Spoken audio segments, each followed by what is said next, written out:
नमस्कार, बहुत स्वागत है आप सभी का। आपके साथ मैं हूं ममता तिवारी। शुरुआत इस बुलेटिन की कर लेते हैं। लोकसभा चुनाव के तीसरे दौर का दंगल जारी है। 10 राज्यों और एक केंद्र शासित प्रदेश की 93 सीटों पर सुबह 7 बजे से वोटिंग हो रही है। माफ कीजिए, 11 राज्यों और एक केंद्र शासित प्रदेश में वोटिंग हो रही है। प्रधानमंत्री मोदी ने अहमदाबाद के रानिप बूथ पर अपना मतदान किया है। गृह मंत्री अमित शाह ने भी अहमदाबाद में वोटिंग की है। आज हो रहे चुनावी मुकाबले में अमित शाह गांधीनगर सीट से उम्मीदवार हैं। सुबह 9 बजे तक 10.8% मतदान हो गया है। सबसे अधिक पश्चिम बंगाल में सबसे ज्यादा 15.85% मतदान हुआ है। सबसे कम मतदान महाराष्ट्र में हुआ है, 6.61%। तो ये गृह मंत्री अमित शाह की वो तस्वीर है जब अपने पोलिंग बूथ पर पहुंचे थे, अपना वोट कास्ट किया और अपने परिवार के साथ पहुंचे हुए थे। और प्रधानमंत्री नरेंद्र मोदी भी आज सुबह अपना वोट डालने के लिए पहुंचे हुए थे। और इस दौरान लोकसभा चुनाव के तीसरे चरण का मतदान लगातार जारी है। 11 राज्यों की 93 सीटों पर यह मतदान हो रहा है और सभी वीवीआईपी चेहरे जो हैं वोट डालने के लिए आज सुबह से ही अपने पोलिंग बूथ पर पहुंच रहे हैं। पहले मतदान फिर जलपान, ये नारे को साकार करते हुए नजर आ रहे हैं। और गृह मंत्री अमित शाह यहां पर अपनी पत्नी के साथ वोट डालने के लिए पहुंचे थे और इस दौरान विक्ट्री का साइन देते हुए भी नजर आए हैं और अपनी उंगली पर लगी शाही को भी दिखाते हुए नजर आए, जिससे साफ पता चलता है कि आपने वोट डाल दिया है। और सभी से वोट डालने की अपील भी की गई है। मध्य प्रदेश में अब तक 14.07% मतदान हुआ है। महाराष्ट्र में सबसे कम अब तक हुआ है, 6.64% मतदान। लेकिन पश्चिम बंगाल में सबसे ज्यादा मतदान देखने को मिल रहा है। बिहार में अब तक 10.03% मतदान हुआ है। तो ये आंकड़ा है। छत्तीसगढ़ में अब तक 13.24% मतदान हुआ है। उत्तर प्रदेश में अब तक 12.64% मतदान हुआ है। मध्य प्रदेश में अब तक 14.07% मतदान हुआ है।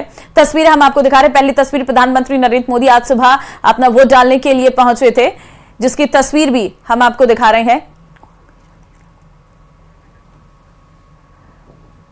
जहां पर प्रधानमंत्री नरेंद्र मोदी ने वोट डाला है। तस्वीरें हम आपको दिखा रहे हैं। अपने पोलिंग बूथ के अंदर पहुंचे और अपना वोट डालना और उसके बाद विक्ट्री का साइन दिखाते हुए भी नजर आए। दूसरी तस्वीर भी हम आपको दिखा रहे हैं। बड़े भाई के पैर छुए सबसे पहले प्रधानमंत्री नरेंद्र मोदी ने। यह सुबह की तस्वीर है जब प्रधानमंत्री नरेंद्र मोदी अपने पोलिंग बूथ पर पहुंचे थे और वहां पर अपना वोट डालने के लिए उसी की तस्वीर है। दिव्यांग से मिले प्रधानमंत्री नरेंद्र मोदी। लोगों में काफी उत्सुकता नजर आई क्योंकि अपने बीच प्रधानमंत्री नरेंद्र मोदी को पाके सुरक्षा काफी सख्त नजर आई है। और वोट डालकर जब निकले तो वहां पर जो लोग थे उनका अभिवादन किया और बच्चों के साथ खेलते हुए भी नजर आए हैं और ऑटोग्राफ भी इस दौरान उन्होंने दिया है। बच्चों के बीच प्रधानमंत्री नरेंद्र मोदी, ये पहली बार नहीं है, ऐसे पहले भी बहुत सारी हमने तस्वीरें देखी है जब बच्चों के साथ जो प्रेम और लगाव है प्रधानमंत्री का, वो हमेशा देखने को मिलता है। और बच्चे को गोद में खिलाया। आप देखिए, प्रधानमंत्री नरेंद्र मोदी का बच्चों के साथ जो लगाव है वो साफ तौर पर इन तस्वीरों में भी नजर आ रहा है। और वहां पर कुछ दिव्यांग भी पहुंचे हुए थे, उनसे भी प्रधानमंत्री नरेंद्र मोदी मिले और उनके चेहरे पर भी साफ तौर पर खुशी नजर आई। और बच्चे को बुलाया अपने पास और प्रधानमंत्री नरेंद्र मोदी मिले। बच्चे ने प्रधानमंत्री के पैर छुए और उस दौरान प्रधानमंत्री ने कुछ छोटी मोटी बातें उनसे की। बच्चे को ऑटोग्राफ भी दिया, उसकी भी तस्वीर हम आपको दिखा रहे हैं। ये 4 तस्वीरें और आपको दिखा रहे हैं। ये सभी वीवीआईपी हैं जो आज चुनावी मैदान में हैं और साथ ही साथ इन्होंने अपना वोट भी डाला है। पहली तस्वीर, विदिशा से भारतीय जनता पार्टी के उम्मीदवार शिवराज सिंह चौहान। आपको बता दें कि सबसे पहले घर में पूजा अर्चना की और उसके बाद अपना वोट डालने के लिए पहुंचे। दिग्विजय सिंह पूर्व सीएम है मध्य प्रदेश के, कांग्रेस से प्रत्याशी हैं, अपना वोट डालने के लिए पहुंचे। बेलगाम कर्नाटक की भी तस्वीर हम आपको दिखा रहे हैं जहां पर जगदीश शेट्टार ने भी आज अपना वोट डाला और उंगली पर लगी स्याही को दिखाते नजर आए। वहीं बसवराज बोमई भारतीय जनता पार्टी के हावेरी कर्नाटक से ये तस्वीर हम आपको दिखा रहे हैं जहां पर वोट डालने के लिए पहुंचे थे। तो तीसरे चरण में जो मुकाबला है वो काफी कड़ा भी है और दिलचस्प भी है क्योंकि ऐसे कई वीवीआईपी चेहरे हैं जिनका आज चुनावी मैदान में है। और इसी के साथ ही मुलायम सिंह परिवार से कई लोग चुनाव लड़ रहे हैं, जिसमें से 3 जगहों पर आज वोट डाले जा रहे हैं। आपकी टीवी स्क्रीन पर हम 3 अलग अलग तस्वीरें दिखा रहे हैं। पहली तस्वीर, डिंपल यादव जो मैनपुरी से इस वक्त चुनावी मैदान में भी हैं, अपना वोट डालने के लिए पहुंची हैं और आज इस सीट पर मतदान भी हो रहा है और बेहद ही दिलचस्प मुकाबला भी है। आदित्य यादव बदायूं से उम्मीदवार हैं और आज बदायूं में भी वोट डाले जा रहे हैं, तो काफी टफ फाइट यहां पर भी देखने को मिल रही है। इसी के साथ ही अक्षय यादव फिरोजाबाद से उम्मीदवार हैं जहां पर अपने परिवार के साथ पहुंचे और अपना वोट डाला और लोगों से अपील भी की है कि वोट डालें। देखिए, आज उत्तर प्रदेश की यह हाई प्रोफाइल सीटें हैं जहां पर आज वोट डाले जा रहे हैं और यहां पर जो मुकाबला है वो भी काफी कड़ा देखने को मिल रहा है। और ये पूरा मुलायम सिंह यादव का परिवार है जो चुनावी मैदान में है और आज वोट डालकर अपनी भागीदारी भी निभा रहा है। देखिए, लोकसभा चुनाव के तीसरे चरण में 11 केंद्र राज्य हैं और 1 केंद्र शासित प्रदेश है। 93 सीटें हैं और वोटिंग सुबह से ही हो रही है। शाम 6 बजे तक जो है वोट डाले जाएंगे और इस बीच प्रधानमंत्री नरेंद्र मोदी सबसे पहले पहुंचे थे अपना वोट डालने के लिए। और हम आपको कुछ बड़े मुकाबले जो है वो भी दिखा रहे हैं। मैनपुरी उत्तर प्रदेश की बात करें तो डिंपल यादव यहां पर मैदान में है। एटा उत्तर प्रदेश की बात करें तो यहां पर राजवीर सिंह भारतीय जनता पार्टी के उम्मीदवार है। बदायूं में दिग्विजय सिंह यादव और साथ ही फिरोजाबाद की भी तस्वीर आपको दिखा रहे हैं। देखिए, मैदान में मोदी के 10 मंत्री हैं। गृह मंत्री अमित शाह, स्वास्थ्य मंत्री मनसुख मांडविया पोरबंदर गुजरात से बीजेपी उम्मीदवार हैं। केंद्रीय मंत्री ज्योतिरादित्य सिंधिया गुना मध्य प्रदेश से बीजेपी के उम्मीदवार हैं। इसी के साथ ही नारायण राणे रत्नागिरी सिंधुदुर्ग से बीजेपी के उम्मीदवार हैं। आगरा उत्तर प्रदेश से बीजेपी उम्मीदवार एसपी सिंह, प्रहलाद जोशी धारवाड़ कर्नाटक से बीजेपी उम्मीदवार हैं। और ये तीसरे चरण का मतदान हम आपको अलग अलग तस्वीरें दिखा रहे हैं जिसमें अहमदाबाद से लेकर आपको बता दें कि महाराष्ट्र की भी तस्वीर है, मध्य प्रदेश की भी है, कर्नाटक की तस्वीर भी है और उत्तर प्रदेश की भी तस्वीर है। प्रधानमंत्री गृह मंत्री शिवराज सिंह चौहान अहमदाबाद से तस्वीरें और आपको दिखा रहे हैं। महाराष्ट्र में भी अजीत पवार आज अपना वोट डालने के लिए पहुंचे। सुप्रिया सुले, आनंदीबेन पटेल, सूरत की भी तस्वीर आपको दिखा रहे हैं जहां पर हर्ष संघवी, वीडी शर्मा, प्रहलाद जोशी अपना वोट डालने के लिए पहुंचे। आम जनता के बीच लाइन में लगकर अपना वोट डाला है। अक्षय यादव, एसपी सिंह बघेल और सोलापुर महाराष्ट्र की भी तस्वीर हम आपको दिखा रहे हैं। तो लोकसभा चुनाव के लिए तीसरे चरण में 11 राज्य हैं और 1 केंद्र शासित प्रदेश की 93 सीटों पर वोटिंग हो रही है। और इस बीच प्रधानमंत्री नरेंद्र मोदी ने अहमदाबाद के रानी बूथ पर मतदान किया है और ज्यादा से ज्यादा मतदान करने की लोगों से अपील भी की है। आज तीसरे चरण का मतदान है। मैं देशवासियों को विशेष रूप से आग्रह करूंगा कि लोकतंत्र में मतदान ये सामान्य दान नहीं है। हमारे देश में दान का एक महात्म्य है और उसी भाव से देशवासी ज्यादा से ज्यादा मतदान करें। आज तीसरे चरण का मतदान है। अभी और करीब 3 सप्ताह चुनाव अभियान चलेगा। 4 मतदान के दौर आगे भी है। तो वहीं गृह मंत्री अमित शाह ने भी पूरे परिवार के साथ अहमदाबाद में मतदान किया और लोगों से मजबूत सरकार चुनने की अपील भी की।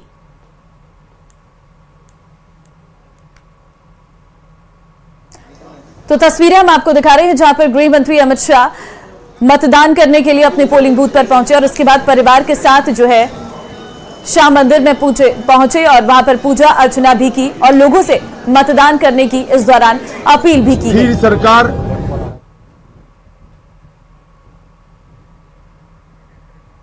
तो हम तस्वीरें इस वक्त आपको दिखा रहे हैं जहां पर शिवलिंग पर जल चढ़ाते हुए, फूल चढ़ाते हुए गृह मंत्री अमित शाह नजर आए। सरकार सुरक्षित देश, समृद्ध देश, गरीब कल्याण और भारत गौरव को समर्पित एक सरकार चुनिए। एक ऐसी सरकार चुनिए जो भ्रष्टाचार के खिलाफ हो, गरीबी का उन्मूलन करना चाहती हो, आत्मनिर्भर भारत बनाना चाहती हो, विकसित भारत बनाना चाहती हो और पूरे विश्व में हर क्षेत्र में भारत को नंबर 1 ले जाना चाहती हो। 2024 चुनाव के तीसरे चरण का दिन है। मैं देश भर के सभी मतदाताओं को और गुजरात के मतदाताओं को भी मन से विनती करना चाहता हूं कि बढ़ चढ़कर लोकतंत्र के इस महोत्सव में हिस्सा ले। और इस बीच श्रीगंगानगर से बड़ी खबर निकलकर सामने आ रही है। 2 किलो हेरोइन के साथ 3 तस्कर को दबोचा गया है। पकड़े गए तीनों तस्कर पंजाब के रहने वाले हैं। तस्करों से करोड़ों की कीमत का ड्रग्स बरामद किया गया है। तस्करों से करीब 2 किलो हेरोइन की बरामदगी हुई है। तस्करों से गजसिंहपुर थाने में पुलिस पूछताछ कर रही है। तो जानकारी इस वक्त आपको दे रहे हैं। तस्करों से करोड़ों का हेरोइन जो है बरामद किया गया है। 2 किलो हेरोइन की बरामदगी हुई है, जिसकी कीमत करोड़ों में बताई जा रही है। और इस दौरान 3 तस्कर भी दबोचे गए हैं। झालावाड़ से बड़ी खबर, करंट लगने से किसान की मौत का मामला सामने आया है। खेत पर बिजली की लाइन में तार लगाते वक्त यह हादसा हुआ है।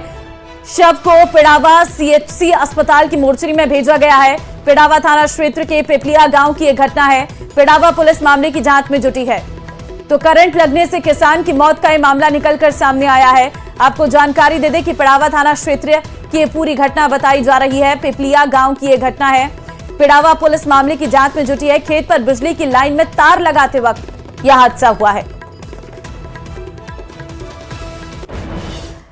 झारखंड में हुए एक और कैश कांड ने देश को हिला दिया है। झारखंड सरकार में मंत्री आलमगीर आलम ने ओएसडी के नौकर के घर से नोटों का अंबार बरामद हुआ है। नोटों के इतने बंडल की सुबह से रात हो गई, लेकिन नोट गिनने वाली मशीन अब भी चालू है।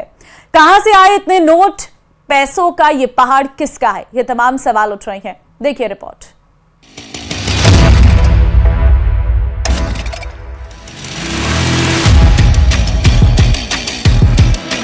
आज यहाँ पड़ोस में झारखंड में नोटों के पहाड़ मिल रहे हैं। नोटों के पहाड़, लोगों का चोरी किया माल पकड़ रहा है मोदी वहां।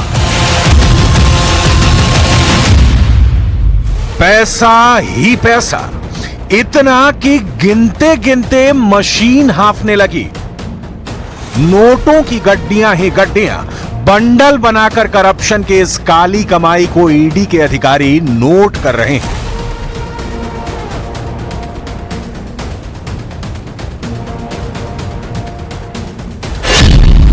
दो करोड़, 4 करोड़, 10 करोड़, 20 करोड़, 30 करोड़, 40 करोड़ और इससे भी ज्यादा।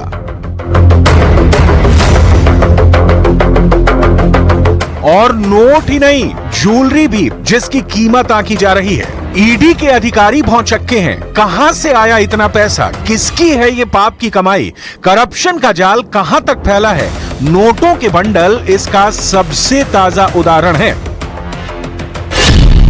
झारखंड सरकार में मंत्री और कांग्रेस के नेता आलमगीर आलम के निजी सचिव संजीव पाल के हाउस हेल्पर के यहां छापेमारी हुई। आज यहाँ पड़ोस में झारखंड में नोटों के पहाड़ मिल रहे हैं। नोटों के पहाड़, लोगों का चोरी किया माल पकड़ रहा है मोदी वहां। जो पैसों का पहाड़ आपकी स्क्रीन पर है, ये मंत्री के पर्सनल सेक्रेटरी के नौकर के घर से बरामद हुआ है और उसी राज्य में बरामद हुआ है जहां के पूर्व मुख्यमंत्री हेमंत सोरेन करप्शन केस में जेल में हैं। उसी राज्य से बरामद हुआ है जहां इससे पहले कांग्रेस नेता धीरज साहू के घर से 300 करोड़ बरामद हुए थे। ये वही राज्य है झारखंड, जहां की 37% जनसंख्या गरीबी रेखा के नीचे है। नोट का बिस्तर बिछाकर सोने वाला वो कौन है जिसके ये करोड़ों रुपए हैं, ये भी सामने आएगा। लेकिन इस केस में जो अब तक सामने आया है वो भी कम दिलचस्प नहीं है। ईडी की छापेमारी वीरेंद्र के राम से जुड़ी मनी लॉन्ड्रिंग केस में की जा रही है। वीरेंद्र राम झारखंड ग्रामीण विकास विभाग के पूर्व चीफ इंजीनियर हैं। वीरेंद्र राम को ईडी ने पिछले साल फरवरी में गिरफ्तार किया था। वीरेंद्र राम पर ग्रामीण विकास विभाग की कई योजनाओं को लागू करने में अनियमितताएं बरतने का आरोप है। पिछले साल ईडी ने आरोप लगाया था कि वीरेंद्र के राम ने ठेकेदारों को टेंडर के बदले कमीशन के रूप में कथित रूप से आपराधिक आय कमाई। 2019 में वीरेंद्र राम के एक सहयोगी के यहां से भी भारी मात्रा में नकदी बरामद हुई थी। इससे पहले ईडी ने मनी लॉन्ड्रिंग का केस दर्ज किया था। लेकिन आपको जानकर ताज्जुब होगा कि 30 करोड़ से ज्यादा के नोट ही नोट जो आप देख रहे हैं कि इसकी कहानी 10,000 के रिश्वत केस की गिरफ्तारी से शुरू हुई थी। नवंबर 2019 झारखंड एंटी करप्शन ब्यूरो ने वीरेंद्र राम के सहयोगी जूनियर इंजीनियर सुरेश वर्मा को ठेकेदार से 10,000 की घूस लेते पकड़ा। सुरेश वर्मा के घर एसीबी ने छापेमारी में 2 करोड़ रुपए से ज्यादा की नकदी बरामद की। तब सुरेश वर्मा ने दावा किया था कि ये पैसे वीरेंद्र राम के हैं और उनके रिश्तेदार ने पैसे रखने को दिए थे।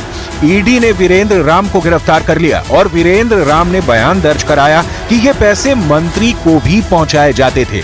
ये पहली बार था जब मंत्री आलमगीर आलम का नाम सामने आया और इसी जांच के दौरान ही आलमगीर के निजी सचिव संजीव लाल का नाम भी सामने आया, जिनके नौकर के घर पकड़े गए पैसों को गिनने के लिए मशीन लगानी पड़ी। हम लोग जो पीएस को रखते हैं तो कानूनी देखकर ही रखते हैं। इसके पहले भी एक जगह नहीं दो मंत्री का पीएस रह चुके थे, उसी आधार पर उसको हम लोग लाए थे। अब बाकी अभी जो चर्चा चल रही है वो ईडी में, तो वो तो जब तक उसका निष्कर्ष नहीं आएगा तब तक उस पर कुछ टिप्पणी करना उचित नहीं।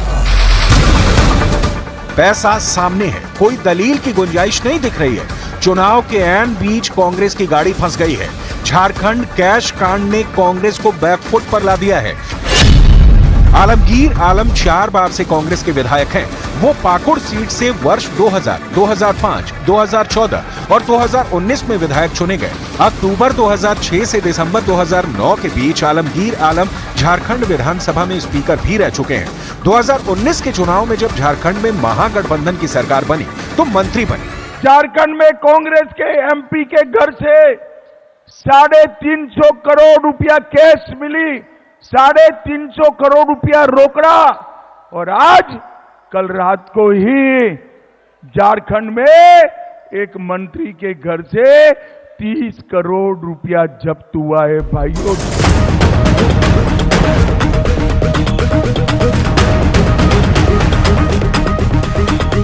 आलमगीर आलम अपने निजी सचिव से पीछा छुड़ाते नजर आ रहे हैं, लेकिन झारखंड की वर्तमान महागठबंधन की सरकार कैसे पीछा छुड़ाएगी?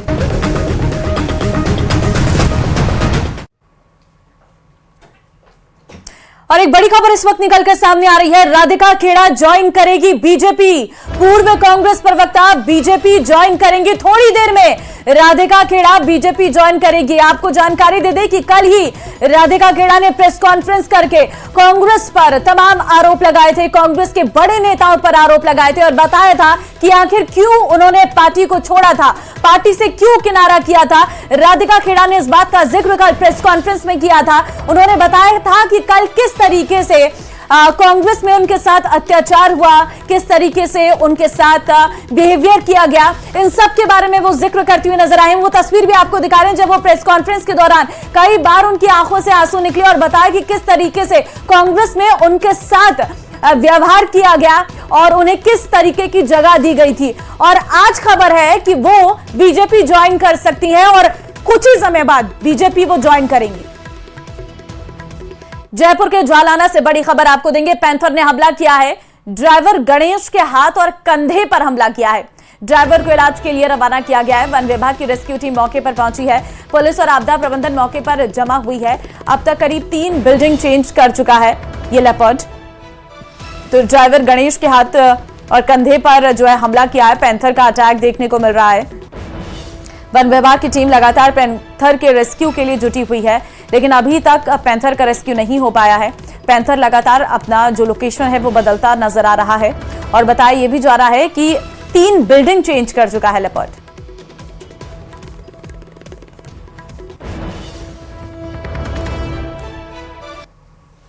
राजधानी जयपुर में झालाना लेपर्ड रिजर्व के मुख्य द्वार के बिल्कुल पास में पैंथर के आबादी इलाके में आने के बाद में यहां पर रेस्क्यू ऑपरेशन जारी है। आप देख सकते हैं कि वन विभाग की टीम बाकायदा रेस्क्यू कर रही है। यहां पर तमाम टीम के जो लोग हैं वो चारों तरफ कवरेज कर रहे हैं, निगाह रखे हुए हैं कि पैंथर का मूवमेंट क्या है। अभी तक जो भागम भाग हुई है उसमें 2 लोगों के ऊपर पैंथर ने नाखून मारा है। हालांकि उनके बहुत ज्यादा चोट नहीं आई, उनको इलाज के लिए भेज दिया गया। लेकिन यहां पर आप देख सकते हैं कि टीम के तमाम लोग लगातार रेस्क्यू करने की और लोगों को पीछे धकेलने की कोशिश कर रहे हैं ताकि भीड़ जो तमाशबीन है वो हालात को मुश्किल ना बनाए। यहां पर चारों तरफ जो बिल्डिंग्स हैं उनमें एक के बाद एक लगातार 3 बिल्डिंग्स में पैंथर जा चुका है। अभी फिलहाल इसकी लोकेशन ये है और आप देख सकते हैं कि ऊपर से लोग उस पर निगाह बनाए हुए हैं। बिल्डिंग वालों को सतर्क रहने के लिए कहा गया है। चारों तरफ वन विभाग की टीम मुस्तैद है। यहाँ पर आसपास पुलिस का भी इसमें जो है थोड़ा बहुत सहारा लिया जा रहा है। कोशिश ये की जा रही है कि लोगों को सुरक्षित रखा जाए, क्योंकि पैंथर काफी घबराया हुआ है। ऐसे में लोग तमाशा देखने के शौक में कई बार खुद को नुकसान पहुंचा लेते हैं। यहाँ पर डीसीएफ जगदीश जी हमारे साथ में मौजूद है। सर, पैंथर की क्या स्थिति है और अभी तक क्या कारण रहा, कौन सा पैंथर है, आइडेंटिफाई हुआ? अभी कोई आइडेंटिफाई नहीं हुआ। हम प्रयास करें तो रेस्क्यू करने का हमारा मेन बेस है, पब्लिक को बचाना और इसका रेस्क्यू करना। ये बाहर आ गया था या नॉर्मल रूटीन मूवमेंट था कि आज लोगों ने देख लिया इसको? इसके बारे में कुछ कह नहीं सकता है। जनरली ये रूटीन मूवमेंट के राह से लोग आ जाता है यहाँ पर और उसके बाद फिर वापस पहुंच जाता है। लेकिन आज किसी लोग ने देखा गया, इसलिए सर कयास लगा जाए। लोग कह रहे हैं कि ये फ्लोरा फीमेल हो सकती है। जी बिल्कुल, कह नहीं सकते। अभी पैंथर का आइडेंटिफिकेशन नहीं हुआ है, लेकिन आप देख सकते हैं कि वन कर्मी खुद की सुरक्षा के लिए अब सतर्क हो गए। जब पैंथर ने 2 बार अटैक कर दिया, सर ट्रैंकुलाइज करने की क्या स्थिति है और अगर देखा जाए तो क्या स्थिति, आइडेंटिफाई हुई लोकेशन? हाँ, कमरे के एक कमरा है जिसका गेट खुला हुआ है, उसके अंदर बताया जा रहा है। मैंने नहीं देखा अभी तक, मैं जा रहा हूँ उधर जाके आ रहा तो हूँ। उसको पहले आइसोलेट करने की कोशिश की जा रही है। उसको आइसोलेट करेंगे और उसको एक कन्फाइंड एरिया के अंदर लेंगे, जिससे वो अंदर के अंदर बंद हो जाए वो। जी बिल्कुल, तो आप देख सकते हैं कि जिस तरह से यहाँ पर जो हालात हैं, इन हालात के अंदर एक एरिया के अंदर एक कमरे के अंदर बाकायदा सुरक्षित किया जाएगा। फॉरेस्ट की टीम एक बख्तरबंद गाड़ी में आगे पहुंचेगी और यहाँ पर स्टाफ के जो लोग हैं कोशिश ये कर रहे हैं कि भीड़ को पीछे हटाया जाए ताकि लोगों को नुकसान ना हो। 2 लोगों पर हमला हो चुका है और यहाँ पर सुरक्षा का खास ख्याल किया जा रहा है। राजस्थान जो फायर फाइटिंग टीम है वो भी यहाँ पर मदद के लिए मौजूद है और कोशिश यही है कि पैंथर जो बाहर आया है आबादी से, इसमें किसी को किसी तरह का नुकसान ना हो, क्योंकि आबादी क्षेत्र में पैंथर के आने की वजह से कई बार लोगों को नुकसान होता है, लेकिन लोगों को जानकारी नहीं होने की वजह से वो तमाशा देखने के शौक में खुद को नुकसान पहुंचा लेते हैं, हमला हो जाता है। अभी फिलहाल 2 लोगों के ऊपर हमला हो चुका है, जिसमें एक ड्राइवर है और एक फैक्ट्री में काम करने वाला स्थानीय आदमी जिसके सर में चोट आई है, एक के हाथ में चोट आई है। अब वन विभाग की टीम लगातार इस पूरी घटना को जो है कंट्रोल करने की तैयारी कर रही है। फिलहाल एक कमरे के अंदर पैंथर को आइसोलेट कर लिया गया है। उम्मीद की जानी चाहिए कि जिस हिसाब से आइसोलेट किया गया उस हिसाब से जल्दी ही रेस्क्यू कर लिया जाएगा और किसी भी तरह की अनहोनी से बचा करके इसे वापस जालाना की तरफ मोड़ दिया जाएगा। कैमरा पर्सन अविनाश के साथ में अरबाज अहमद, न्यूज़ 18 के लिए जयपुर से। उत्तराखंड के जंगल में लगी आग लगातार धधक रही है। सरकार और प्रशासन के तमाम कोशिशों के बावजूद भी जंगल की आग बुझ नहीं पाई है। अब राज्य सरकार ने जंगल में आग लगाने वालों पर गैंगस्टर एक्ट लगाने जा रही है। देखिए रिपोर्ट।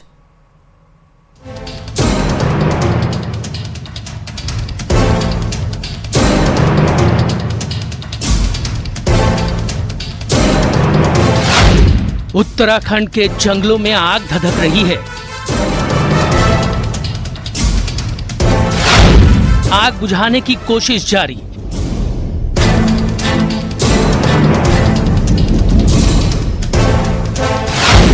भारतीय वायुसेना भी कर रही है मदद।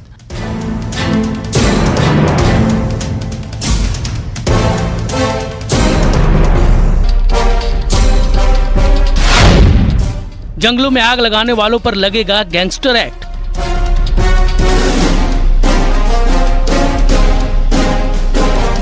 उत्तराखंड की जंगलों में लगी आग अब ग्रामीण से धीरे धीरे शहरी इलाकों की ओर फैलती जा रही है।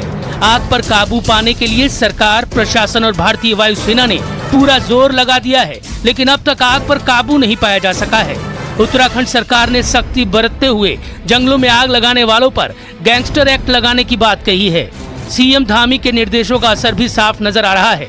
आईएफएस अफसर खुद फायर ब्रिगेड के साथ कंधे से कंधा मिलाकर आग बुझाने में जुटे हैं। जंगल की आग पर काबू पाने के लिए आईआईटी कानपुर की मदद से क्लाउड सीडिंग के जरिए बारिश कराने की कोशिश की जाएगी ताकि। और चलिए इस बुलेटिन में फिलहाल के लिए बस इतना ही। बाकी अन्य खबरों के लिए आप बने रहिए हमारे साथ। नमस्कार।